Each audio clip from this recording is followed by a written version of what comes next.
Welcome to Word to Action at Home. Word to Action is a Bible course we usually run at Willowfield. The aim of this course is to go deeper into God's Word, wrestling with how to apply biblical teaching in a practical, everyday way. The main purpose of the course is to help equip us in our devotions and Bible study at home, looking at how to engage with the passage or story or truth of this ancient book in a very relevant way. I hope you will find these recordings helpful and practical. I hope it will whet your appetite and encourage you to read and study and wrestle with this wonderful book. But most of all, I hope it will encourage you to see that you can do what I do, that you can take a passage and with some patience, with some hard work and with some practical tools, you can bring the Bible to life in a spirit-filled, life-giving, transformative way. So whoever you are, whatever your Bible knowledge, even if you've never read the Bible before, I'm glad that you're joining me for these studies. Be blessed. Hey, you are. So welcome to Word to Action Online. Thanks so much for joining me. I hope you're keeping okay. So this week we're going to be looking at Esther chapter 1 and 2. Esther chapter 1 and 2 basically sets the scene for the rest of this book, introduces us to some of the main characters and introduces us to some of the main themes that follow the whole way throughout this book. So what I've done is I've taken chapter 1 and I've taken chapter 2, put it on my whiteboard here. Now I know you probably can't see that. I'll show you in a moment what I do. But I've done what I did last week in terms of working through the passage, highlighting some things, splitting up the passage, and making some notes. I'm going to show you what I do in a stripped-back version just in a moment, but I want you to try to find a technique that you can use that helps you to explore and to dig deeper and to investigate and do some detective work around the text. Whenever you do that, as I hope you see from this next little clip, whenever you do that, it starts to lift out some of the key themes and sheds a new light as we study our way through not only this chapter, but the rest of the book. So this is Esther looking at the first few verses of chapter 1. Hope you find this helpful. Okay, Esther chapter 1. So we've read the chapter and we've reread the chapter. It's now time to begin to highlight some things. So this is the technique that I use if you're interested to see how I might work through the passage. Well, the first character that we're introduced to in our story is this King Xerxes. I want to highlight him. Again, you can refer back to the colour system that I use. But the first piece of information that we're told about King Xerxes that I think is interesting is the size of the kingdom that he rules over. It's this 127 province empire stretching from India to Ethiopia. We're told that the setting of this is in the fortress of Sus, so that's the capital city of the Persian Empire, so just highlight that.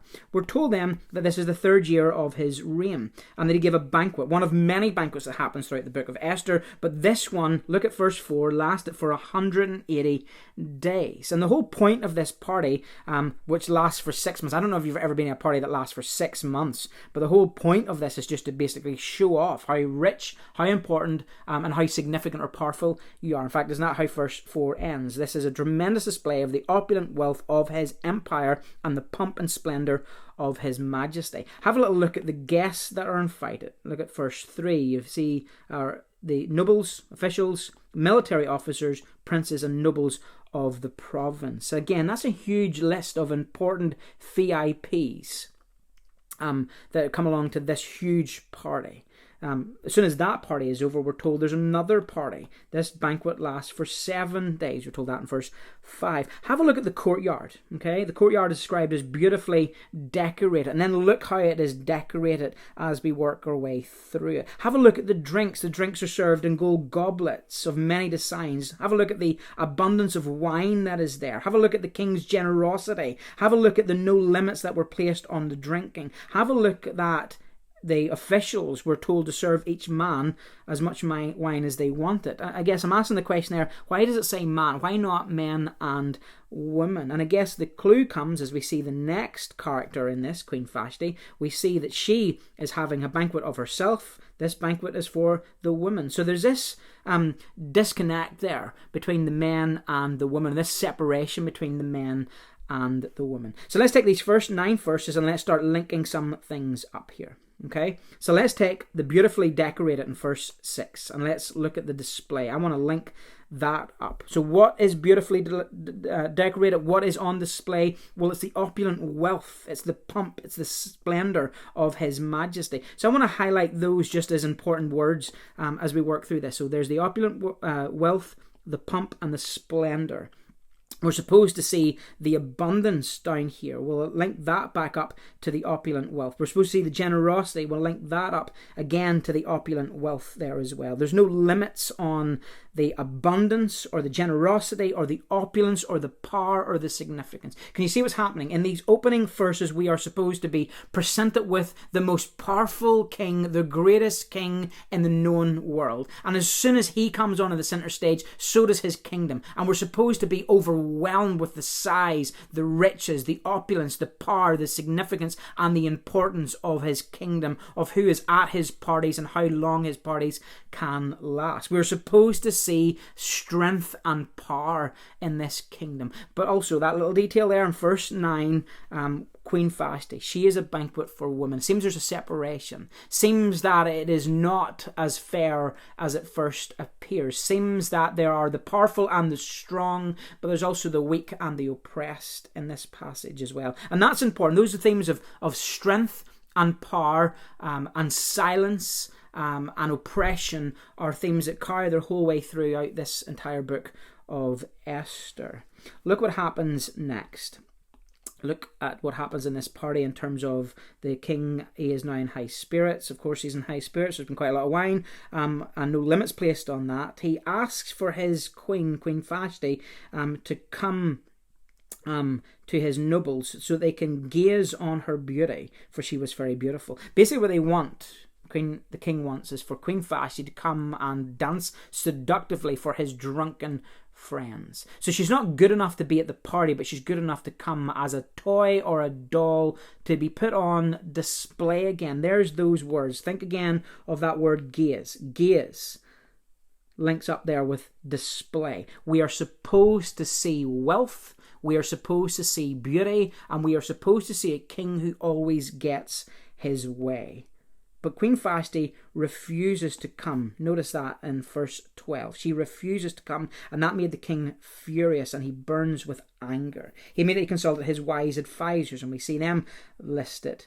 And the question that we have in verse 15 is, what must be done?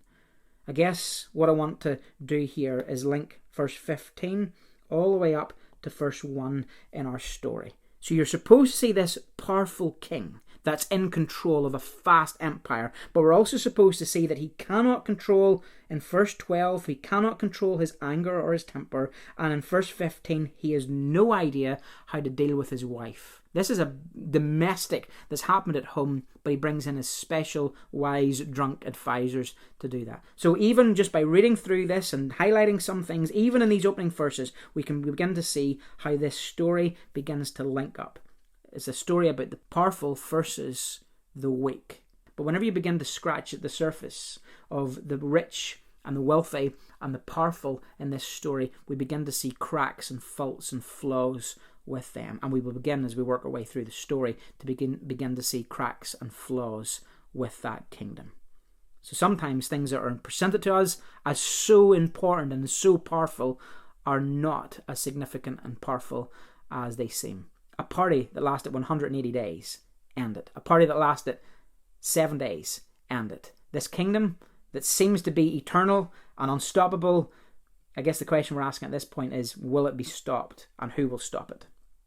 Okay, Esther chapter 1. As we come to the beginning of this passage, some things just immediately hit us in the face, as I've said. We cannot miss that power. We cannot miss that king. He is the one who is at center stage here. That's why I want to keep him at the center of this. I want to keep his kingdom at the center of this, because that is how chapters 1 and 2 want to present to us the importance, the power, and the significance of Xerxes and his kingdom. So that's why I split this up into 4 parts, keeping the king and his power at the center of that. So those opening 9 verses, we get to see the powerful king and the party king. Then the remaining verses in chapter 1, we get to see the I don't take no for an answer king.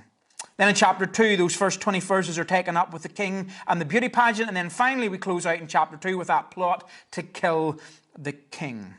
What about this powerful king? What about this power? What about this party king? Well, just say what you see. It's so obvious as you read through these opening verses and the descriptions of the banquets and the descriptions of the party and the descriptions of the decoration and what's going on, that this is a powerful king who likes to party. Look even in the opening verses as this 127 province empire is described. Like this is a massive kingdom, if you can see that on the map. A huge, impressive, important, powerful kingdom. And I guess these opening verses are wanting to grab our attention. They are wanting to impress us.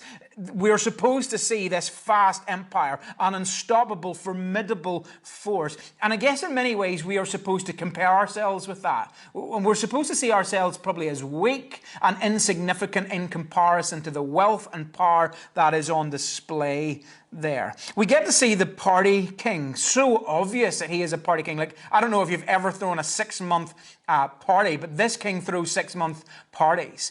If you listen to the first sermon, I came up with this pride cocktail. So if you want to have a go at making your own pride cocktail, then here's the ingredients that you need. You need to get a glass and you need to add generous amounts of opulence, generous amounts of power, generous amounts of greatness, and generous amounts of wine. Mix that all together and you have a beautiful little cocktail that we call, in Esther chapter 1, the pride cocktail. This is all about pride. It's all about boasting. It's all about image. And remember we said opulence can go to your head. Power can go to your head. Greatness can go to your head. And the amount of wine that is on displayed and being served in chapter 1 will definitely go to your head. This whole thing, we're supposed to basically be lost in almost wonder and awe at the greatness, the majesty, the pomp and the ceremony that is going on in these opening verses. I love how Deborah Reed summarizes this. The reader has been introduced to the Persian world typified by Xerxes and his palace at Susa. The descriptions exaggerate the grandeur and wealth of Xerxes, who places his honor on ostentatious display. Xerxes' honor is challenged immediately in the first real incident of our story that follows. Here's the thing. There's this illusion of power. There's this lusting after power. We're supposed to be supposed to dominate in these opening verses. It's important that Xerxes looks powerful. It's important that his kingdom looks powerful. And any threat to that is dangerous to the person that threatens that, because the king, in order to keep his power and keep his importance and keep his strength, will do whatever it takes, as we will see, to crush you, stop you, and silence you if you go against his power or authority. So we come along to the I don't take no for an answer king as we close out here in chapter 1. You know that the king makes a request. He makes a request that his wife, Queen Vashti, comes and dances for his boozy, drunken mates. And she refuses that, or she rejects the king. Now what she's doing is she's rejecting his authority. She's rejecting his power and his strength in this moment. She's doing something that no woman should do, but in this culture it was expected that whenever you asked your wife to do something, she would do it. No questions asked. But she rejects the king, and something has to be done about that. But notice in verse 1 that the king doesn't know what to do about it. See what it says there. What must be done about Queen Vashti? Notice this is a king who doesn't know what to do. He is a powerful king. He is a party king. He is, I don't take no for an answer king, but he is a king who can't make decisions. And the reason that he can't make decisions has nothing to do with the amount of wine that he's been drinking in this passage, and he's just got a fuzzy head on him. This is a king that doesn't know how to make decisions. And that's important. Remember that. And I guess there's elements of satire here. We're beginning to see cracks in the kingdom. We're beginning to see cracks in this king. We're beginning to see how power can crumble. So think of the satire. This is a king who reigns over, or who rules over, or who is in control of 127 provinces. But in this story, he cannot control his wife. Not that I think being in control or controlling your wife is a good thing. It's not. But in this culture and in this context, to control one's wife was a sign of power and strength and authority. He can't even control his one wife. He is a man who controls 127 provinces, but he cannot control his temper in this passage. He is a man who can't control a domestic situation at home. Like this is a situation just for the king and the queen to sort out privately by themselves. But he doesn't know what to do, so he sends his 7 wise advisors to try to sort this out. This is a powerful king who is full of insecurities. And there's panic in this chapter. There's panic because of those insecurities, not just with Xerxes, but with the other men that are in this story as well. Xerxes and these men and this kingdom must look powerful.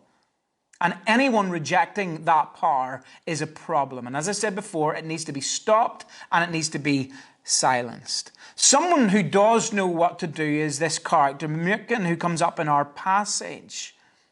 He manipulates the king here. He is someone who manipulates and exaggerates the situation or the issue here. There's only one person's ego who has been wronged here, and that is King Xerxes. But you see what Memucan does? He twists that and turns that so that every noble and citizen throughout your entire empire has been wronged by this one person's act. There's manipulation here as Xerxes discovers that there's this huge problem that's trying to be presented here. Memucan wants to say that in your fast empire, there's going to be a fast problem or a huge problem, because if Vashti is doing this, then there'll be other women that will do this here, and it gets exaggerated again. And according to Memucan, that this newfound female liberation is going to spiral out of control, and before you know it, at the end of the day, shock and horror, women are going to have opinions, and as he says, there will be no end to the contempt and anger. The king has been manipulated. He has been influenced. He has been blinded by Memucan, who appeals not to his reason, but appeals to the king's reputation and ego. I want you to hold that in your mind. This what happens in chapter 1. You'd have to draw a line and link that into chapter 3, because in chapter 3, Haman uses exactly the same manipulation and exaggeration to get his way. There's insecurities in chapter 1, and there's insecurities in chapter 3, but there's also manipulation and there's exaggeration so that two men get what they want in the most devastating of ways. So here, a gender is silenced. Later, a race will be silenced. We come then to Esther chapter 2, and we get to see the king is at this beauty pageant. And I guess it's unfair to call it a beauty pageant. It's unfair to call it a beauty pageant because no one enters this competition. They are dragged into this competition. It's exploitation. You have young women, probably in their teens, that have been stolen from their homes, and they are taken to parade and perform in front of this king.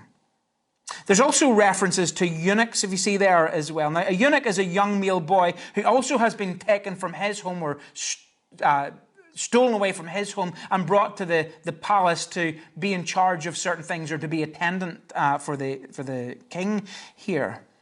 This is a young boy who's been castrated and who now serves in the palace. You have these young women who are exploited. You have these young boys who are being exploited as well.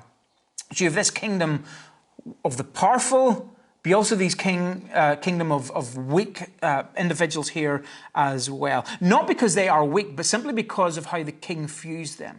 He views these boys, they've been stripped of all identity. They've been stripped of all manliness. They've been stripped of their dignity and their worth. And they serve the king. You have these young ladies that come along and they have been taken from their homes and they are there to serve the king and please the king. This is a kingdom that uses people. This is a king who uses people. He uses Vashti in chapter 1 to be a doll that he wants to display or show off to his boozy mates. He wants that toy to perform for him. These girls in chapter 2 are treated like toys. They are treated like objects that the king will play with. This is a kingdom of the powerful and a kingdom of the weak. But also in chapter 2, we're introduced to two other characters. We're introduced to Mordecai and we're introduced to Esther. Now, in the flow of chapter 2, it kind of seems like an unusual break. So we're at this beauty pageant in chapter 2.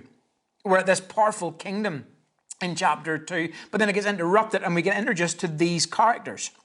And it's a little of a strange break because it's not a particularly important or significant family. Without being too disrespectful, what we discover is this is a family that were originally part of the exile. Mordecai is a third generation Jew, so all that he would know is this world of Persia. That's what he's grown up in, and that's the culture that he would have been aware of. We're told that Esther has tragically lost her parents and that Mordecai has adopted her as his own daughter. Again, what is going on here is this compare and contrast. Compare the powerful with the weak. Compare the significant with the insignificant here. You're supposed to see this Persian kingdom and you're supposed to see this weak Jewish family. You're supposed to see that Mordecai and Esther are outsiders. They're marginalized. They're weak. They are exiles. And regardless of how long you've lived somewhere, you're still an exile. You're still a foreigner. You're still an outsider. You're still not important compared to the rest of the people in the Persian kingdom. We're not supposed to be impressed with these two characters. There's not supposed to be anything heroic about them. Almost we're supposed to read over this and just forget about them altogether. We're supposed to see a tension in two kingdoms here. We're supposed to see the kingdom of this world and the kingdom of God. It's supposed to look like the kingdom of this world is stronger, is more powerful, and in many ways more desirable. These opening chapters create this tension concerning what it is like to live in two kingdoms. Now remember, exile had happened whenever Babylon had taken the people away from their hometown, had literally taken them out of their town. Their city has been destroyed, their temple has been destroyed, and they're carried off this strange new world. Then the Persian Empire arrives. And whenever they come to power and they come and defeat Babylon, they allow the Jews to return back home. Some of them did, and they started to rebuild the temple, but some of them stayed where they are. There's a tension here. What is it like to be in these two kingdoms? There's a plot to kill the king. That's how the chapter 2 closes out. Mordecai hears the plot. He's a whistleblower. He goes to the queen goes to the king, and the king's life is saved. Remember, that's Mordecai. Mordecai, that nobody. Mordecai, that Jew. Mordecai, that person from a family that we almost want to just skip over. He's not an important character. But here's the thing to notice. Think about the powerful kingdom. Think about the powerful king. Think about his powerful advisors. Look at the powerful VIP guests that are at that party in the opening verses of chapter 1. Look at the very visible display of greatness. Look at the powerful figures that speak in chapter 1. Like they speak, and as soon as they speak in chapter 1, things happen. Decrees are made. People are silenced. People are stopped. People are banished from the kingdom. But here they are with all their great military knowledge. They miss intel. The powerful do not see this coming. The powerful are not aware of this. It is Mordecai who hears of this scheming. It is Mordecai who hears of the plot. It is Mordecai who reveals this plot. And in many ways, it is Mordecai, this almost unlikely character, who saves the day. The weak is the one who saves the day. And there's an important little gospel theme coming through there. This nobody, this weak, this despised, this forgotten person is the one that saves the day. What about finding hope when God seems hidden? We're supposed to see glimmers of hope in these opening chapters. We're supposed to see that Mordecai is someone who shows compassion towards someone, a king, Xerxes, who definitely doesn't deserve that. We're supposed to see glimmers of hope in Queen Esther, this young, unknown girl from a almost forgotten background, unimportant background, is now in one of the most powerful places in the entire world, the palace. Here's the thing. There's all these wrong influences in the kingdom. All these forces at work in the kingdom. It's not a great place to live. It's not a morally good place to live. But we can see that she is not influenced by the ways of the palace. She's not influenced by the king. She's not influenced by those attendants. She's not influenced by those wise leaders in this here. She is influenced by Mordecai, who follows a different kingdom, a kingdom not of this world, a higher kingdom. There's a kingdom of this earth at play here, but also the kingdom of God at work here. And as we end chapter 2, I guess we ask the question, what kingdom will you align with? What kingdom will you align with? I love what Ian Duguid says. Those who remain in Susa were strongly tempted to settle into a comfortable coexistence with the generally benign autocracy that surrounded them. Exile had been kind to them. They had forgotten that the pagan environment in which they lived was always potentially hostile and could never be trusted. They had forgotten that the powers that be were fickle masters who could easily turn against them, caving to the pressure. Concealing our faith may lead to progress in the world, but at what cost? Again, we need to remember Mordecai and Esther should have returned home. They had the option, as the rest of the exiles had, to return home and begin rebuilding the temple in their homeland. What's the cost for them to stay here? Well, as we will see as we come to chapter 3, this is going to cost them their life, unless God is able to step in and do something and turn this evil into good. I want to encourage you to keep digging deeper into God's Word. Keep working through it. Keep praying as you go, asking the Holy Spirit to bring this to light. Keep using your technique to dig a little deeper, investigate what is going on here. Listen to some of the sermons and catch up. Grab yourself a couple of commentaries. I'll make you aware of some commentaries that I'm using in the coming weeks. But I really want to encourage you to dig into this wonderful book. It's a great book. There are great glimmers of hope. There's great glimmers of truth in this here. There's lovely little gospel moments going on. This is a book where God is working, even when it doesn't feel like it and even when it doesn't seem like that. Thanks for joining me this week. Look forward to seeing you next week. Be blessed. Be safe.